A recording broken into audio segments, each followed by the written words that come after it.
Ocorre que o Código de Processo Penal, teve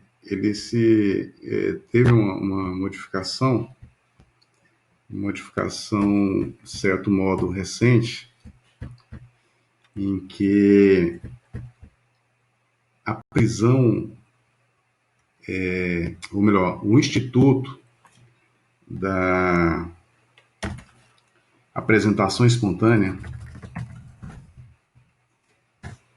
ele foi textualmente revogado, como mostra aí a tela, eu acredito. Ele estava previsto aí no capítulo 4, com o título da apresentação espontânea do acusado.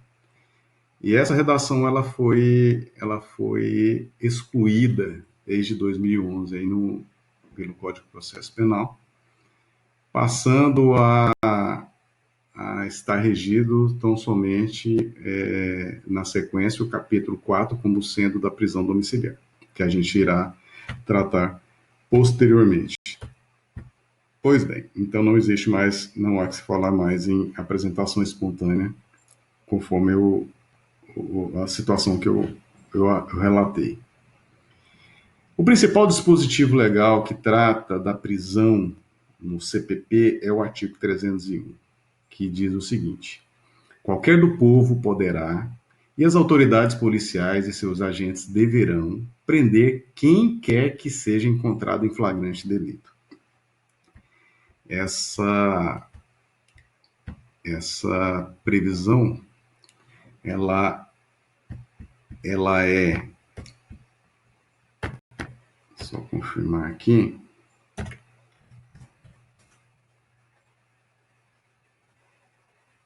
isso, é a redação original do Código de Processo Penal na década de 40. Então, essa redação ela já exigia, facultava a qualquer do povo e exigia da autoridade policial e seus agentes a tomada de providência. E como a gente vai estar destrinchando a prisão em flagrante, nós vamos observar algumas modalidades, algumas possibilidades, de acordo principalmente com a doutrina, do flagrante em si. Nada melhor do que entrar nesse tópico logo. Essa imagem ela é interessante com a seguinte manchete: o flagrante pode ser realizado não só pela autoridade policial, mas por qualquer cidadão. Exatamente essa temática, né? Quem pode dar a voz de prisão?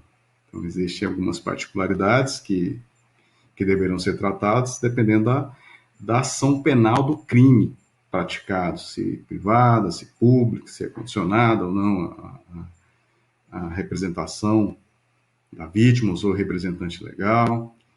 No entanto, a regra geral exatamente é essa, né? Que qualquer do povo tem uma faculdade. E aí nós entramos nas hipóteses de flagrante delito. A primeira delas é o facultativo, que é exatamente essa questão, qualquer do povo.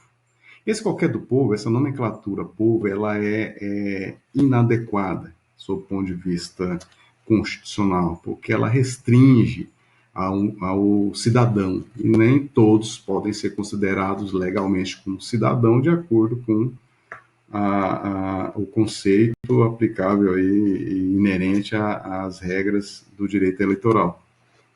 Seria melhor qualquer da população. Por quê? Porque envolve todos os indivíduos. Indivíduo esse que independe de ser cidadão ou não. Mas a melhor interpretação, a interpretação teleológica para essa sistemática, ela abrange qualquer pessoa nesse contexto. Esse é o flagrante facultativo. O obrigatório, compulsivo ou coercitivo é aqueles que são aplicáveis aos agentes públicos que detêm, sob o ponto de vista legal, a obrigação de tomada de providência em situações tais. Ou seja, tem um dever legal. Esse dever legal ele não é afastado nas folgas, nas licenças, nas férias, qualquer outro tipo de situação que possa caracterizar que o agente público não esteja em serviço, entre aspas. Então, a obrigatoriedade ela não se apaga com essas situações, diante dessas situações. Nós temos também o flagrante direto, que é o flagrante próprio, flagrante propriamente dito, também conhecido como flagrante verdadeiro, perfeito ou real. E aí, essa, essa explicação, ela, ela deve ser direcionada com, junto com a leitura aí do artigo 302 do Código de Processo Penal. E ela em si, a partir do artigo 302, mas em especial o 302, ela delimita as hipóteses mais concretas do que seria o flagrante.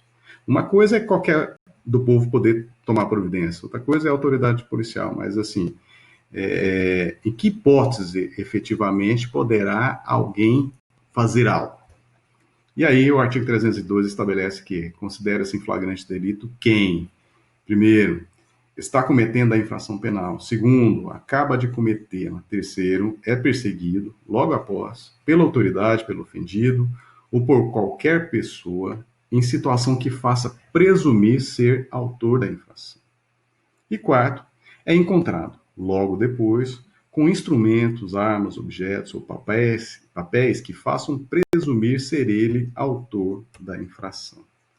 Então, dentro desta dinâmica do artigo 302, nós temos o flagrante direto, próprio, propriamente dito, verdadeiro, perfeito, real, que é o mais comum de nós observarmos.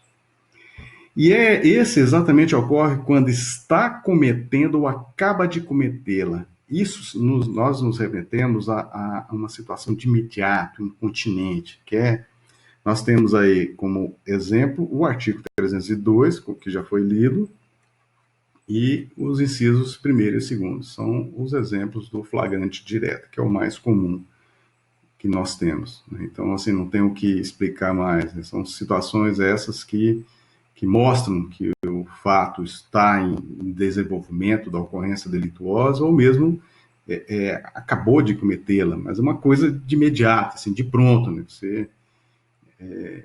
Você se depara com isso e é fácil de nós visualizarmos essa ação rápida, incontinente. Nós temos também o flagrante, aí, ó, arma em punho, isso denota exatamente a ação imediata ali, mencionada no flagrante propriamente dito, perfeito, real ou direto. E nós temos também o indireto. Esse indireto ele pode ser o impróprio. Então, uma coisa nós entendemos flagrante direto, em toda a sua contextualização, e outra é exatamente o indireto, que nós temos, como o slide mostra, exatamente duas particularidades. A primeira delas fala do indireto impróprio, também considerado como imperfeito, quase flagrante ou irreal. Só uma observação em relação a essas nomenclaturas, são a doutrina que coloca. Esse real não quer dizer que ele seja ilegal, não quer dizer que tenha ocorrido.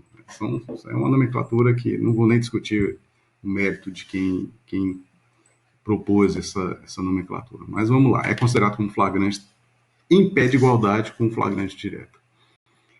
Essa modalidade está prevista no 302, inciso 3º, e é quando o agente é perseguido, o agente que eu digo, o infrator, o criminoso, o delinquente, né? Não é juvenil nesse caso, nós estamos falando exatamente para aqueles que são maiores de 18 anos. 18 anos assim. É perseguido logo após a prática em situação que faça presumir ser ele o autor. Então, assim, essa perseguição, ela envolve uma ação muito rápida. Então, excluindo a hipótese do flagrante direto, nós temos essa situação que é um pouco na sequência, realmente, dos atos. O infrator ele não foi pego com uma ação, né, de ter feito, estar fazendo, ou acabou de fazer ali naquele momento, que levaria a algo muito imediato, né, pego ali no flagra, vamos assim dizer. Nesse caso, exatamente, tem um elemento importante que é o logo após a prática da situação. E ele foi pego de modo a presumir realmente que ele é o autor, vamos dizer, a autoridade que se depara com uma situação como essa, ele não tem outra conclusão que não dar voz de prisão ali. Os requisitos. Primeiro requisito dessa modalidade: perseguição. Tem que ter perseguição. Essa perseguição ela envolve exatamente, assim, nós iremos falar um pouco mais à frente sobre ela. O segundo elemento: situação que faça presumir a autoria. São duas condições sem as quais não caracterizaria o flagrante impróprio. E o logo após, ele significa exatamente o quê? É um lapso do acionamento da autoridade, o comparecimento desta autoridade ao local e colheita dos elementos iniciais da ocorrência delituosa e início imediato à perseguição. Então é uma situação muito rápida, vamos assim dizer. A autoridade até então não sabia da prática da infração penal. Mas a partir do momento que ela tomou conhecimento, ela compareceu ao local, ela pegou alguns elementos da ocorrência delituosa e de imediato começou a adotar providência. Uma das situações que a gente pode exemplificar exatamente são testemunhas que viram o que aconteceu e traçam um relato ali do acusado ou dos acusados, a direção em que eles seguiram, e a autoridade pega aquelas informações, de repente tem alguma prova ali no local, ela faz uma análise prévia para em si, a partir do momento que ela entende que aquela situação caracteriza infração penal, ela desenvolve medidas tendentes a buscar o infrator, a correr atrás do infrator, a perseguir efetivamente o infrator. A outra modalidade de flagrante indireto é o flagrante denominado presumido, ou assimilado, ficto ou reputé flagrant. O artigo 302, inciso 4, é o que trata dele. É a situação em que ele é encontrado logo depois. Esse logo depois, ele tem uma particularidade que a gente vai estar discutindo. Logo depois, então, o que amarra o logo depois e diferencia já de imediato do logo após, da modalidade do flagrante imperfeito, é que ele é encontrado com instrumentos, essa é a particularidade, instrumentos, objetos, armas ou qualquer coisa que resuma ser o autor, ou desculpa, presuma ser o autor. Tem um erro aí no slide. Não fala em perseguição, ou seja, o tempo é maior. Então, assim, o que fala em perseguição é o flagrante próprio ou quase flagrante. Essa modalidade de flagrante que a gente está comentando agora, ela não fala em perseguição. Então, ela a partir do momento que a autoridade tomou conhecimento daquela ocorrência delituosa, esse logo depois ele não tem um tempo razoável, não pode haver uma cisão muito longa, realmente, da tomada de conhecimento do fato praticado pela autoridade a detecção ali do infrator com instrumentos, objetos, são situações essas que mostram de forma contundente para a autoridade que ele é o acusado e que merece a voz de prisão e ser autuado em flagrante. Então, com a arma do crime, por exemplo, uma arma de fogo, uma arma branca. No caso do estelionato, né, o dinheiro que foi recebido. No caso da apropriação indébita, da mesma forma, e aí vai. Aí é uma imagem que mostra uma perseguição. E a polícia foi atrás e aí conseguiu reter a liberdade aí do acusado. Não sei o crime. A outra modalidade ou hipótese de flagrante nós temos aqui é o preparado, também conhecido como provocado, crime de ensaio, delito putativo por obra do agente ou delito de experiência. Nessa situação, o autor é instigado, induzido a praticar o delito. Aí a particularidade dele, ele é considerado como hipótese de flagrante, mas assim, não é flagrante, necessariamente dito. Por quê? Porque trata-se de um crime impossível por não saber, porque o acusado ele não sabe que está sob vigilância, uma vigilância efetiva que só espera o início dos atos de execução para lavrar o auto de prisão em flagrante delito. É uma forma de precaução para o crime. Existe uma precaução efetiva para o crime não se consumar. Ou seja, existe uma conduta, existe uma ação que instiga, que faz com que o agente se coloque naquela situação. E, ao mesmo tempo, a autoridade ela adota medidas, mecanismos para evitar que aquele crime ocorra. Geralmente são situações que ocorrem com furto. Então, o ladrão contumaz, ele se depara com um produto que foi colocado numa situação que leve ele a praticar aquela ação, mas a autoridade pública em si, ela adota todos os mecanismos para evitar que o crime se consuma. Então, essa situação é considerada como um flagrante preparado, é um flagrante ilegal. E a consequência é exatamente que disso é o quê? É uma prisão ilegal que pode ser relaxada, pode não deve ser relaxada nesse contexto. Esse exemplo desse flagrante, ele ocorre com uma certa frequência. Mas o interessante de nós observarmos nessa modalidade também, é exatamente, e se o crime ocorrer? E se o ladrão ele conseguir subtrair, mesmo com todo o aparato da vigilância, da polícia, ou quem quer que seja, da segurança, ele consume o fato. Nesse particular, o crime ocorreu, e aí ele pode ser autuado em flagrante.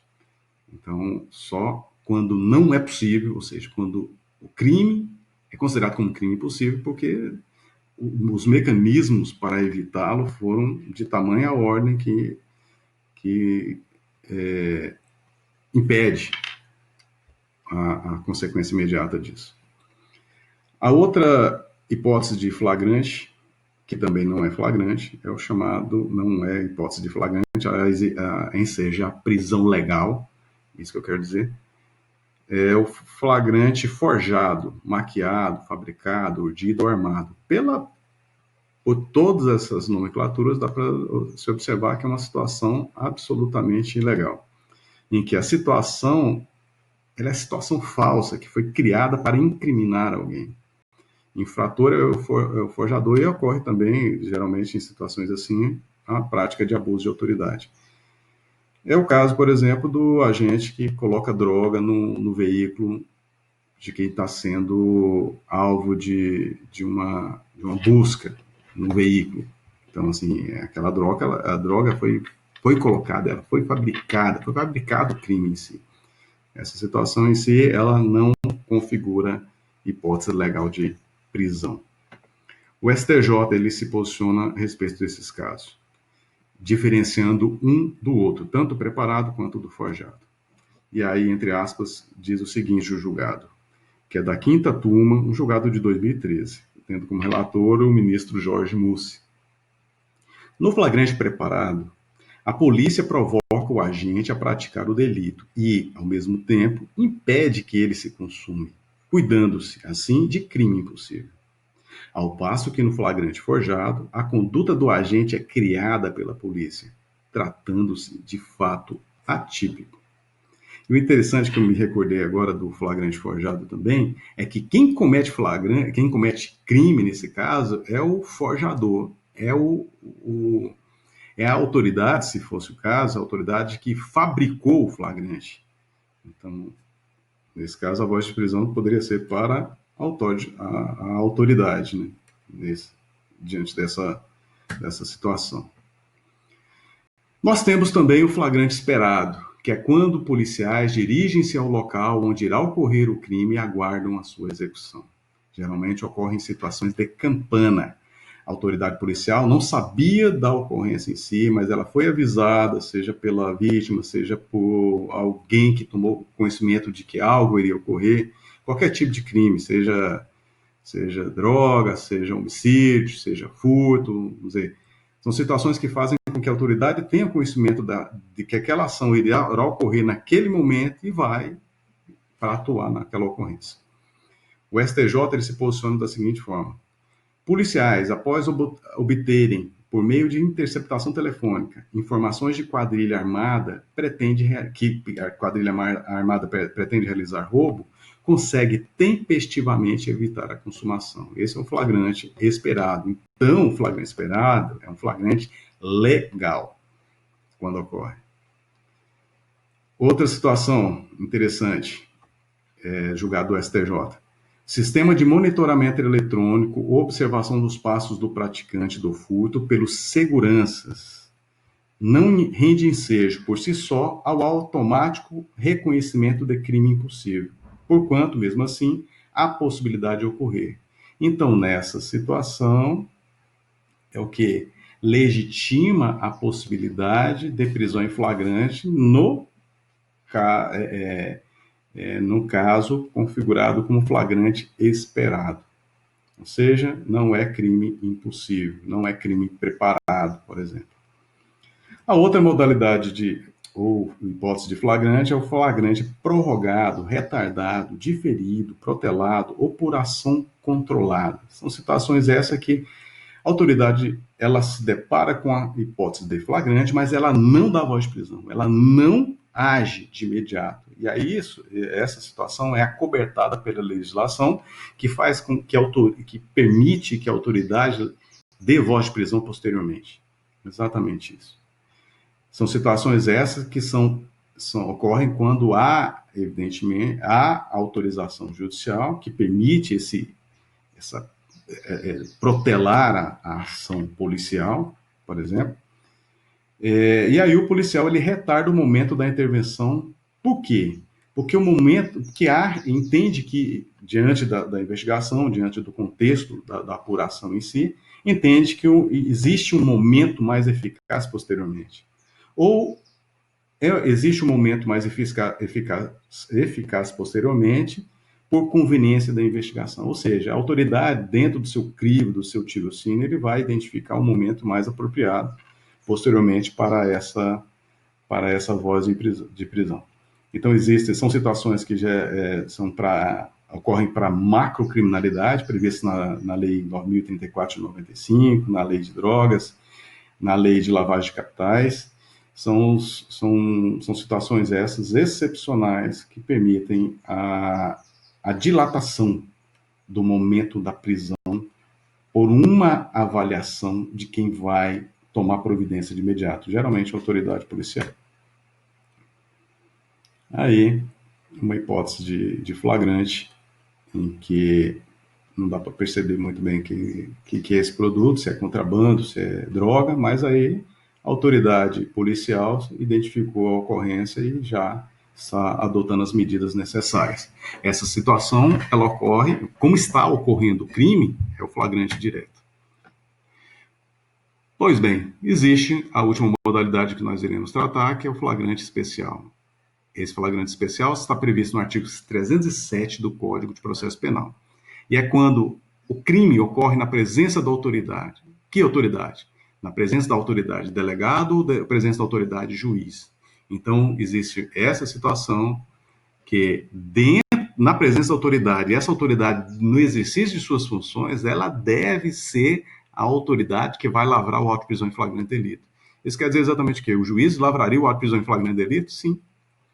Exato. Por isso que é especial. O delegado em si já lavraria, mas quando o crime ocorre na presença dela e ela, no exercício de suas funções, é mais razão ainda para tomar de providência. O que excepciona esse caso é exatamente na presença do juiz. Na época que eu era delegado de polícia, eu me deparei com uma situação em si em que uma juíza da comarca de Planaltina de Goiás, interior de Goiás, próximo a Brasília, ela deu voz de prisão para um advogado e aí determinou ao escrivão que entrasse em contato com o delegado, que era eu que estava de plantão, para que eu me deslocasse ao fórum e lavrasse os procedimentos adequados, que seria o auto de prisão em flagrante delito. Aí surgiu a questão do artigo 307, como é que fica, né? Que solução vai dar, porque ela que deveria lavrar o auto de prisão em flagrante delito. Ou seja, eu estava com a teoria na cabeça e ela com a prática na cabeça. O que foi resolvido posteriormente, que ela deixou de manter a prisão lá do advogado, não sei que até hoje o que aconteceu lá, Não sei se ela foi ofendida ou não, mas aconteceu um episódio para gerar isso. Mas é um episódio que seria interessante se ocorresse. Né? Que providências deveria ser tomada num caso como assim? A lei está dizendo lá que é o juiz ou a juíza que deveria lavrar o auto de prisão em flagrante. E essas são as modalidades de prisão em flagrante ou hipótese que nós tratamos, né, particularmente. Mas existem algumas outras peculiaridades interessantes, como, por exemplo, a ocorrência de crime permanente. O que é crime permanente? É aquele que ocorre enquanto não cessar a permanência, por exemplo, o sequestro. Enquanto o sequestro estiver ocorrendo, né, não há que se falar em ou seja, qualquer momento pode gerar a prisão do acusado, seria um flagrante direto. Então, enquanto não cessar, ocorre naqueles crimes em que a ação ela perdura no tempo, rapto, sequestro, geralmente são os exemplos mais característicos disso.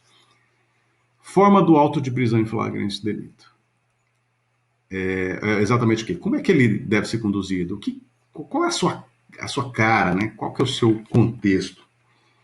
Primeiro, o agente, né, a autoridade policial, ouvirá o condutor. O condutor é quem? É a autoridade, geralmente a polícia, que deu voz de prisão, que levou o acusado. Pode ser qualquer do público, como nós já falamos. E colherá sua assinatura. Então, ouve-se o condutor nesse caso, colhe-se a assinatura. Só vou fazer um paralelo daquilo que ocorria antes dessa sistemática, da lavratura do auto de prisão em flagrante de delito. Na época que eu atuava, era tudo um auto de prisão em flagrante de delito só. Vamos dizer, o condutor era ouvido primeiro, mas ele tinha que esperar o término da lavratura do auto de prisão em flagrante de delito para poder assinar os documentos e ser liberado. Isso atrapalhava o trabalho policial, geralmente a polícia militar que lá dá a voz de prisão, leva para a delegacia. E agora não, agora separou as etapas. Houve o condutor, colhe a assinatura, dispensa, e aí faz isso em relação ao restante do procedimento. E principalmente porque naquela época era máquinas de datilografia, aí era muito pior. Depois ouve-se as testemunhas, se houverem testemunhas, evidentemente, passa-se para o interrogatório do acusado.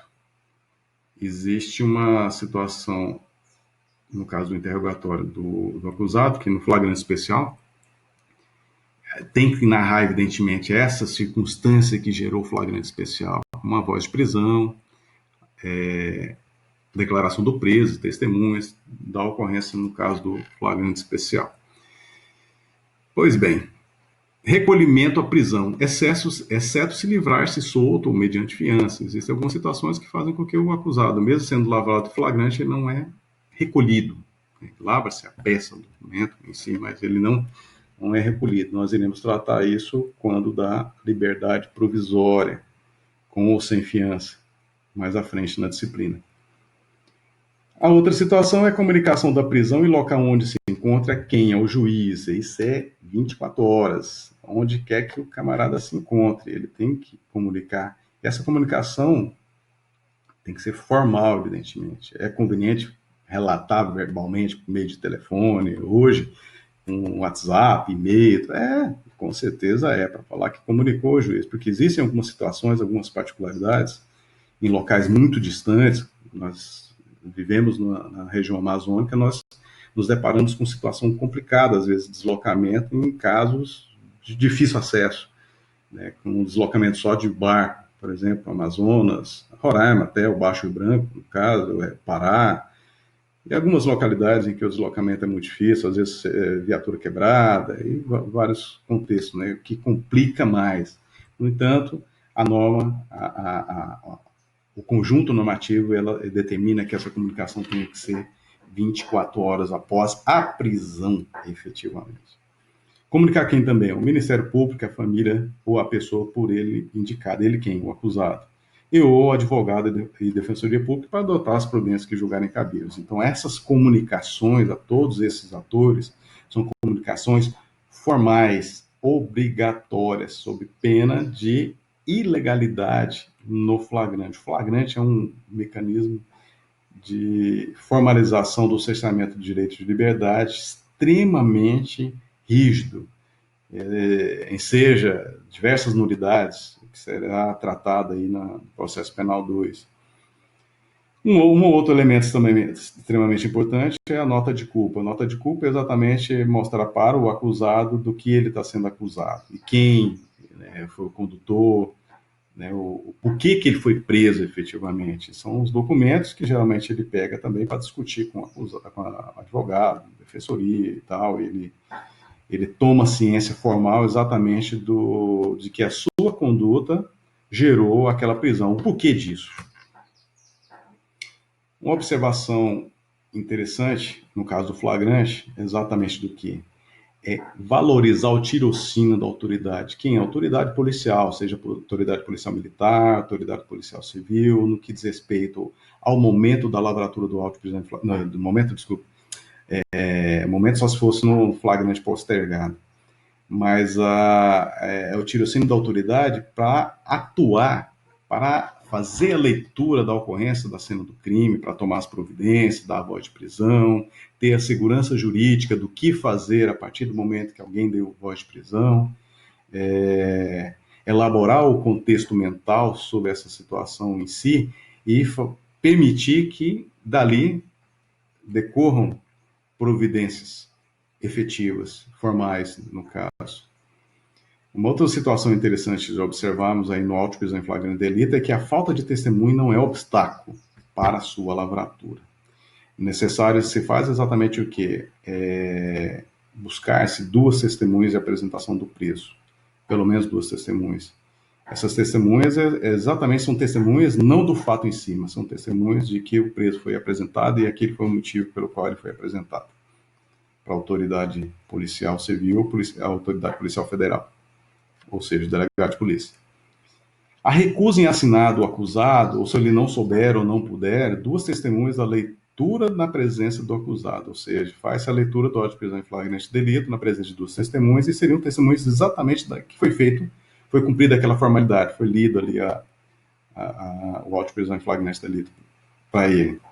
Eu me deparei numa situação uma vez em que eu lavrei um auto de prisão em flagrante de delito de um agente furtador, em que um cofre caiu nas mãos dele e ele foi para o hospital e a polícia tomou conhecimento logo após os fatos, desenvolveu a perseguição e ele já se encontrava em Brasília. E aí, lá no hospital, a polícia deu voz de prisão e aguardou a liberação dos médicos e apresentou ele à delegacia de polícia, aí eu lavrei o auto de prisão em flagrante delito e ele foi recolhido. Ele não podia assinar com as duas mãos porque o cofre rebentou as mãos dele. Então ali eu usei dessa formalidade com as duas testemunhas, foi feita a leitura na presença ali dele, e essas testemunhas assinaram o auto de prisão em flagrante delito também. E não havendo delegado do lugar, envia-se a do lugar mais próximo. Essa é uma situação muito peculiar. Também já ocorreu uma situação em que não havia delegado da Polícia Federal na circunscrição que estava atuando. Eu fiz, na época, o crime ambiental de matar animal silvestre era de competência da Justiça Federal, e aí deveria ser acionada a Polícia Federal. Como não tinha, eu lavrei como delegado estadual da Polícia Estadual o auto de prisão em flagrante delito daquele acusado. Ou seja, no que nós comentamos, exatamente não há que se falar em faculdade da autoridade para a lavratura. Se é o caso de auto de prisão em flagrante delito, deve tomar providência nesse sentido. E é isso. Essa aí é uma imagem do auto de prisão em flagrante delito. Só uma imagem mesmo que eu peguei aí, não me recordo de onde, acho que da internet, mas que mostra exatamente a cara de um auto de prisão em flagrante delito e a necessidade de formalização de sua prisão.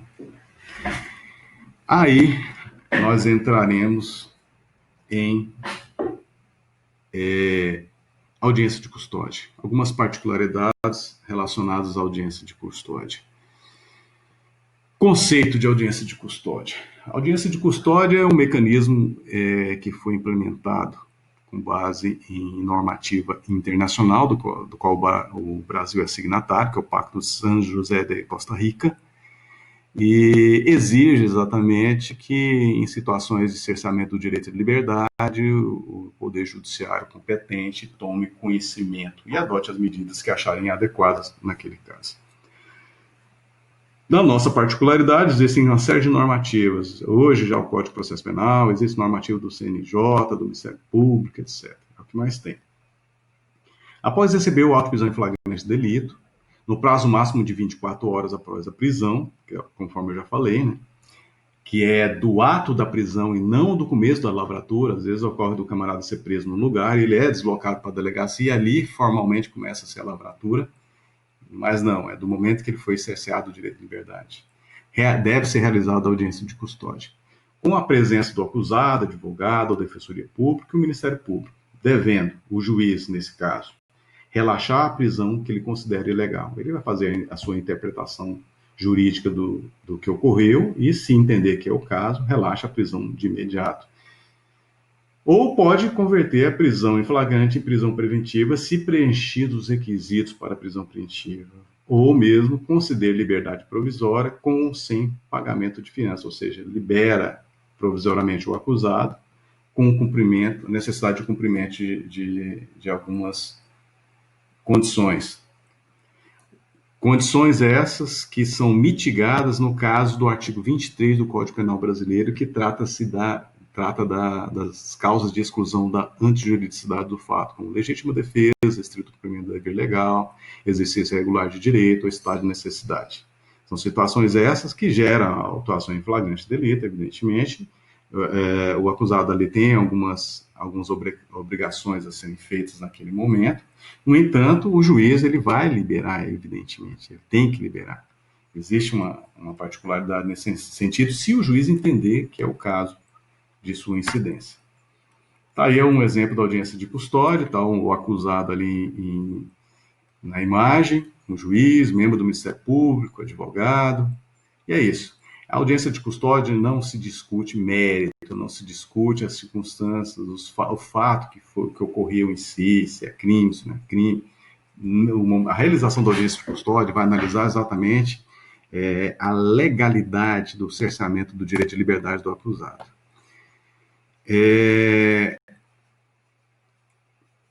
Como eu já disse, né, não tem análise de mérito, como está aqui nesse ponto. A autoridade que deu causa sem motivação idônea à não realização da audiência de custódia poderá responder administrativa, civil e penalmente pela omissão. Essa nova lei de abuso de autoridade está colocando. Então, a audiência de custódia ela é obrigatória para a autoridade, principalmente quem? A autoridade judicial, né? No caso, que é quem determina a sua realização e o modo da sua realização. Transcorridas 24 horas após o prazo da sua realização, sem motivação idônea, ensejará a ilegalidade da prisão a ser relaxada, sem prejuízo da possibilidade de imediata decretação da prisão preventiva. Então, mesmo não sendo realizada a audiência de custódia, nada impede que, posteriormente, relaxe-se a prisão e depois, se preenchidos os requisitos, decreta-se a prisão preventiva do acusado. Polêmicas em relação à audiência de custódia. Efetividade da audiência de custódia versus acúmulo de trabalho versus dificuldade e ou impossibilidade de apresentação do acusado e ou banalização do instrumento, né, da audiência de custódia, nos casos, pelo Brasil afora, existem casos muito graves, Roraima não está diferente, em que acusados que foram presos em flagrante foram liberados, em situações assim bem complexas mesmo, crimes vultosos, de grande repercussão social, econômica, às vezes até política. E também, né, polêmica relacionada a que é uma situação que essa audiência de custódia em si, ela parte do pressuposto da existência de mácula na prisão. Por que realiza a audiência de custódia?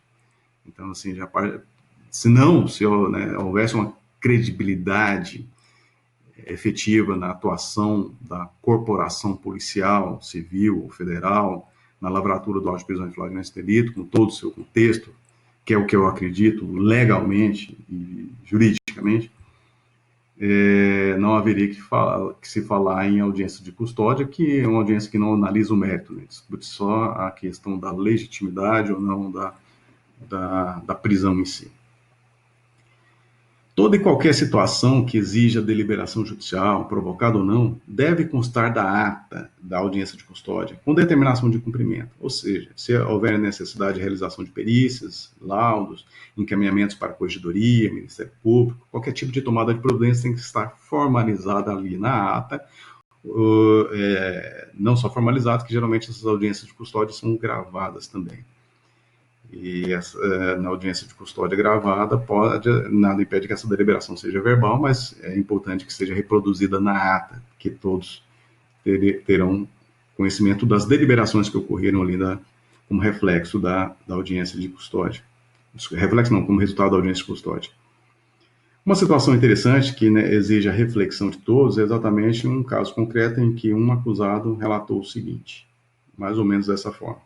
Doutor, eu vou ser atendido logo e liberado? Semana passada também fui preso e solto rápido.